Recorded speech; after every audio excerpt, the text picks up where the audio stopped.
नमस्कार, आप देख रहे हैं हमारी खास पेशकश। मैं हूं आपके साथ अक्षय। देश का लोकतंत्र इस देश की खूबसूरती का एक अभिन्न अंग है, जहां पर जनता के लिए जनता द्वारा शासन के एक सूत्र पर चलते हुए हर एक नागरिक को समानता के साथ स्वेच्छा से जीने का अधिकार दिया जाता है। लोकतंत्र की आत्मा संविधान को कहा जाना अतिशयोक्ति नहीं होगा और इसी संविधान का प्रियम्बल यानी संविधान की प्रस्तावना भी समाज के हर व्यक्ति के लिए समता और न्याय की बात करता है। कानून हर समस्या के सही प्रारूप में समाधान के लिए मौजूद है, लेकिन सही जानकारी ना होने या फिर कानूनी पेचीदगियों के चलते एक हिस्सा सही समय पर न्याय हासिल करने में असमर्थ महसूस करता है।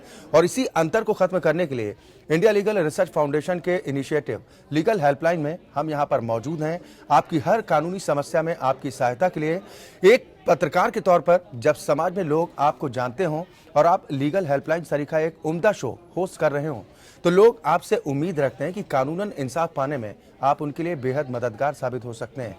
और बेहद आम शिकायत जो कानों में पड़ती वो ये कि पुलिस स्टेशन में उनकी बात नहीं सुनी गई, उनकी समस्या को सही तरीके से सुलझाया नहीं गया, या फिर ये कि पुलिस ने रिपोर्ट लिखने से ही इनकार कर दिया। और रोजमर्रा की जिंदगी में हम लोग देखते भी हैं कि अपने साथ हुई नाइंसाफी की रिपोर्ट दर्ज कराने में ही काफी दिक्कतों का सामना करना पड़ता है, जिसका सबसे बड़ा कारण जो सामने आता है वो है कानून के बारे में सही और सटीक जानकारी का न होना। आज हम जिस विषय के साथ आए हैं उस पर हम चर्चा करेंगे। घरेलू हिंसा पर आज हम बात करेंगे कि और ये जानने की कोशिश करेंगे कि घरेलू हिंसा को लेकर हमें कानूनन क्या अधिकार हासिल है।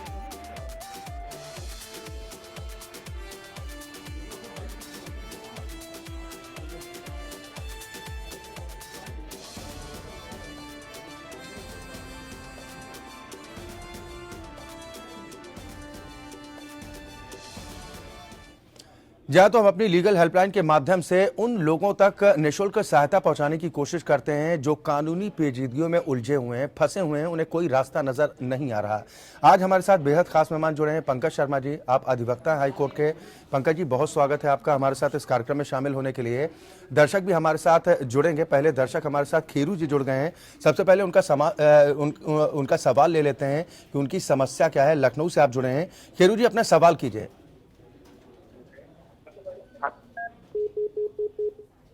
चले, शायद संपर्क टूट गया है, लेकिन आज जिस विषय के साथ हम आए पंकज जी, सबसे पहले ये बताइए हमारे दर्शकों को कि ये जानना क्योंकि बेहद ज़रूरी हो जाता है कि ये डोमेस्टिक वायलेंस आखिर होता क्या है।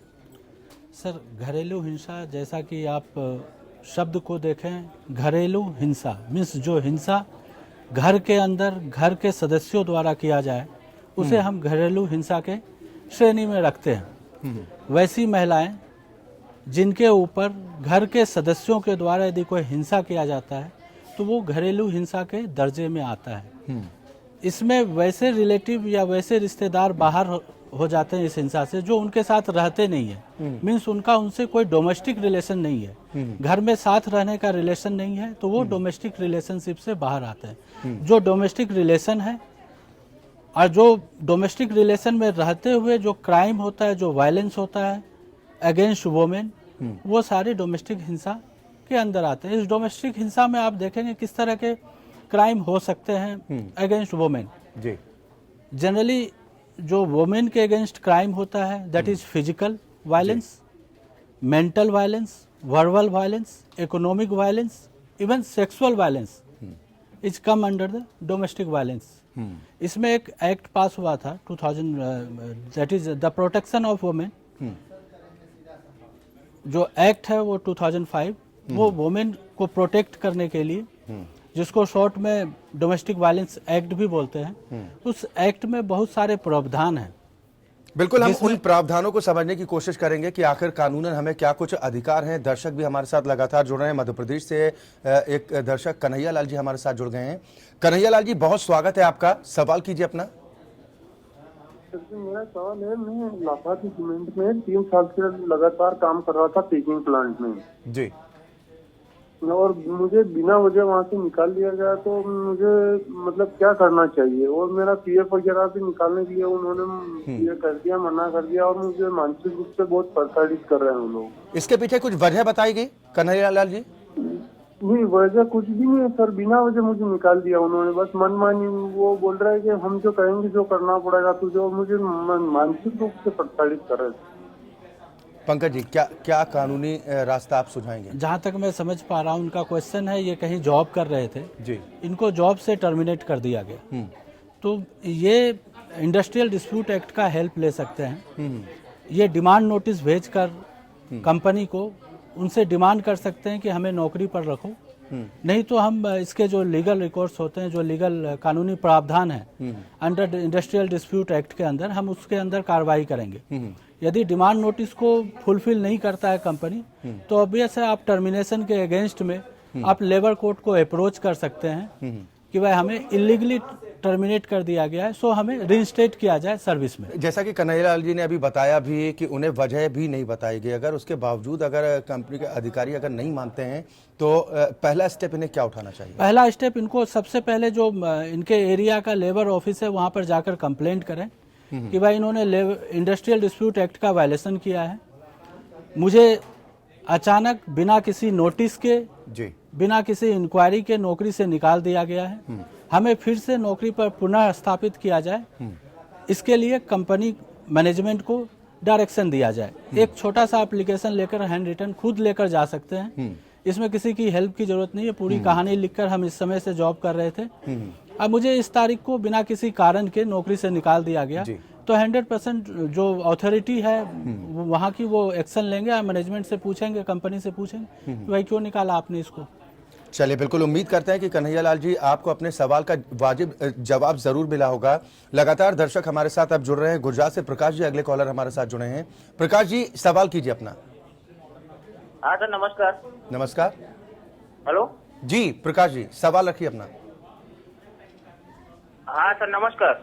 नमस्कार प्रकाश जी, क्या समस्या है? हाँ, सरकारी भर्ती में अन्याय हुआ हो तो कितने साल तक हम कोर्ट में जा सकते हैं?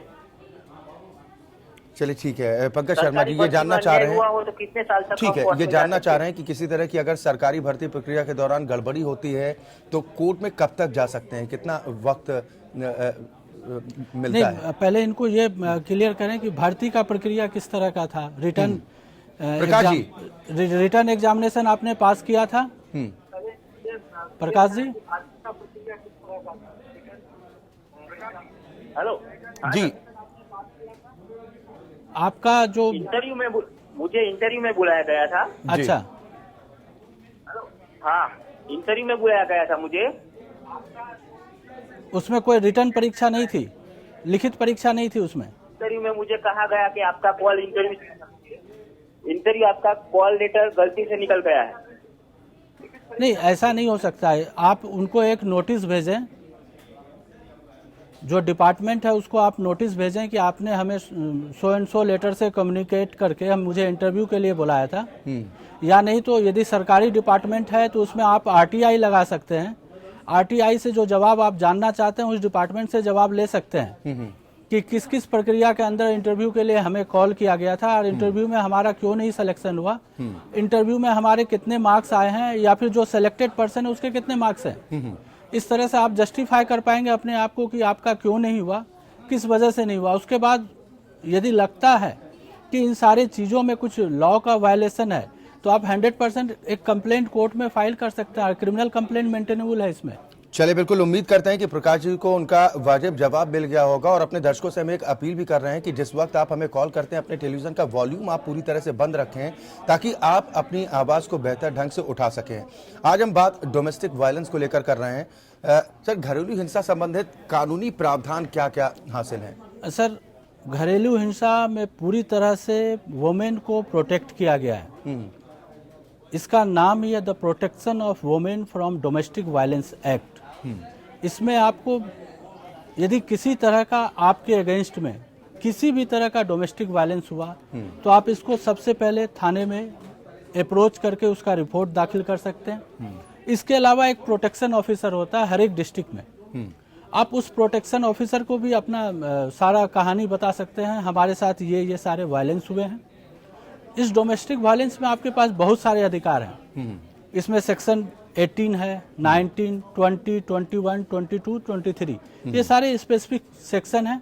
और एक सेक्शन 12 के अंदर आप अपना एप्लीकेशन फाइल कर सकते हैं, पिटिशन फाइल कर सकते हैं इन सब रिलीफ के लिए। जैसे सेक्शन 18 के की बात जी। करें तो सेक्शन 18 में आपको प्रॉपर्टी राइट दी गई है, इवन प्रोटेक्शन है। सेक्शन 18 में आपको प्रोटेक्शन भी है कि भाई फर्दर आपके साथ डोमेस्टिक वायलेंस ना हो, आपको प्रोटेक्ट किया जाए।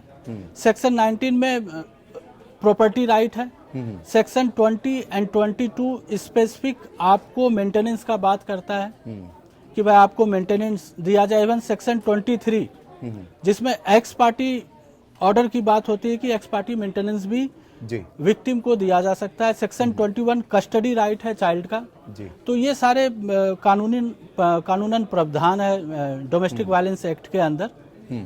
यानी कि कानून हमें अधिकार देता है, लेकिन एक बड़ा तबका कहीं ना कहीं जागरूकता की कमी के चलते इंसाफ की दहलीज तक नहीं पहुंच पाता है कि वर्किंग प्लेस पर जिस तरह की हिंसा होती है या फिर जो पब्लिक प्लेस पर इस तरह की कोई घटनाएं होती हैं तो उनको लेकर कानून क्या कुछ अधिकार देता है? सर, जो जनरली जो भी यदि सेक्सुअल एब्यूज की बात करें या क्राइम अगेंस्ट वुमेन करें तो ऑब्वियस है, जब पब्लिक प्लेस की बात कर रहे हैं, डोमेस्टिक वायलेंस की बात कर रहे हैं तो ऑफिसेज में जहां पर वुमेन के अगेंस्ट भी बहुत सारे मिसकंडक्ट हैं, बहुत सारे वायलेशन हैं, उनको किस तरह से निपटा सकते हैं। इस तरह का सबसे पहला जो वर्किंग प्लेस पे वायलेंस की बात आई थी अगेंस्ट वुमेन, वो सबसे पहले रिपोर्टेड जजमेंट है Vishakha versus state of Rajasthan, जिसमें सुप्रीम कोर्ट ने बड़ा ही इस चीज को कंसर्न से लिया था और उन्होंने बहुत सारे डायरेक्शन उसमें पास किए थे। जो भी कंपनियां, जो भी मैनेजमेंट या जो भी ऑफिसेज जहां पर वुमेन काम करती हैं, वहां पर किस तरह का माहौल हो, यदि किसी तरह का वायलेंस वुमेन के अगेंस्ट हो सकता है तो इमीडिएटली उनको क्या रिलीफ दिया जा सकता है, वो सारी बातें Vishakha versus state of Rajasthan में की गई है। बहुत ही अच्छा जजमेंट है। उसमें डायरेक्शन दिया गया था सभी ऑफिसेज को जहां पर महिलाएं काम करती है, वहां पर एक कमिटी बनाने के लिए जहां पर जो उनके मेंबर हैं वो भी महिलाएं हों मैक्सिमम, जिससे उनको रिलीफ मिल सके और जिसने भी इस तरह के मिसकंडक्ट किए हैं अगेंस्ट वुमेन उसको सजा मिल सके। सर, आज के दिन की अगर बात की जाए तो आज निर्भया कांड की 4थी बरसी भी है। पूरे देश में खूब हंगामा हुआ था और बाकायदा निर्भया फंड तक बना था और तमाम बातें कही जा रही थी कि इंसाफ को लेकर अब कम से कम इंतजार नहीं करना होगा। लेकिन आज भी निर्भया के परिजन जो हैं इंसाफ की बात जोड़ रहे हैं, वो कह रहे हैं कि अब तक इंसाफ नहीं मिला। जी बिल्कुल, आज का दिन बहुत ही ऐतिहासिक है। आज जो दिन है उस दिन को हम लोग निर्भया कांड को लेकर जानते हैं। अब मैं, जहाँ तक मेरा पर्सनल ओपिनियन है, मैं इस चीज़ को मानता हूँ कि जो चेंजेस सोसाइटी में होना चाहिए था क्राइम अगेंस्ट वुमेन को लेकर, जो आज से 4 साल पहले जिस चीज़ों को लेकर उस समय लोगों ने इकट्ठा होकर आवाज़ उठाई थी, आज उस चीज़ को हम लोग जस्टिफाई नहीं कर पा रहे हैं, उस मुकाम को नहीं पा पाए। लेकिन निर्भया कांड के बाद कानून में बहुत सारी बदलाव भी आया, जिसके बाद जो तत्कालीन उपाय था सबसे पहले वो जनवरी 2013 में किया गया था कि फास्ट ट्रैक कोर्ट का गठन हुआ था। जो भी सीरियस क्राइम था, खासकर रेप से रिलेटेड जो भी केसेस थे, उसको फास्ट ट्रैक कोर्ट में लाया गया। उसके लिए एक स्पेशल कोर्ट का गठन हुआ जिसको बोलते हैं फास्ट ट्रैक कोर्ट। और उस कोर्ट में केवल उस तरह की केसेस की सुनवाई हुई जो सीरियस ऑफेंस था अगेंस्ट वुमेन। ये एक फायदे का चीज हुआ और आज भी फास्ट ट्रैक कोर्ट काम कर रही है हमारे देश में। अब बहुत अच्छे ढंग से काम कर रही है। जस्टिस डिलीवरी सिस्टम जो है बहुत, यानी महिलाओं के प्रति जो हिंसा होती है पिछले 4 साल के बाद आप थोड़ा बहुत तो बदलाव की बात तो जरूर कर सकते हैं कि बदलाव हुआ है, चाहे कानूनन हमें कम से कम ये मजबूती जरूर देने की कोशिश की गई हो। जी, एक और कॉलर हमारे साथ जुड़ गए हैं, उनका सवाल ले लेते हैं, फिर उसके बाद अपनी चर्चा को आगे बढ़ाते हैं। परमेश जी हमारे साथ लखीमपुर से जुड़ गए हैं।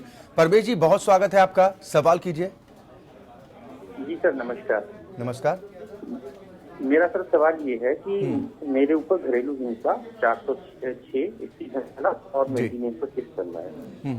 तो हमें सर ये जानकारी चाहिए, जैसे कि मान लीजिए घरेलू हिंसा का केस है और वो 125(3) में हमसे पैसे प्राप्त कर रही हैं, तो क्या वो घरेलू हिंसा में ही पैसे प्राप्त कर सकती हैं और घरेलू हिंसा और 125(3) में प्राप्त कर रही हैं? पहला सवाल तो ये है सर जी।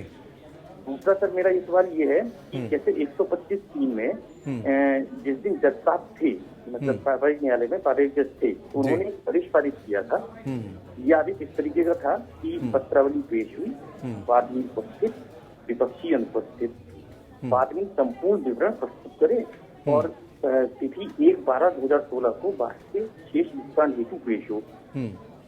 इसकी जब 1/12/16 को तारीख पड़ी सर, तो जी। उस दिन पीओ अवकाश पर थे, छुट्टी पर थे। तब पेशकार साहब ने वहाँ पर ये लिख दिया कि पत्रावली पेश हुई, बाद में उपस्थित, विपक्षी अनुपस्थित, विपक्षी के विरुद्ध वसूली नोटिस जारी हो, पैरवी की जाए।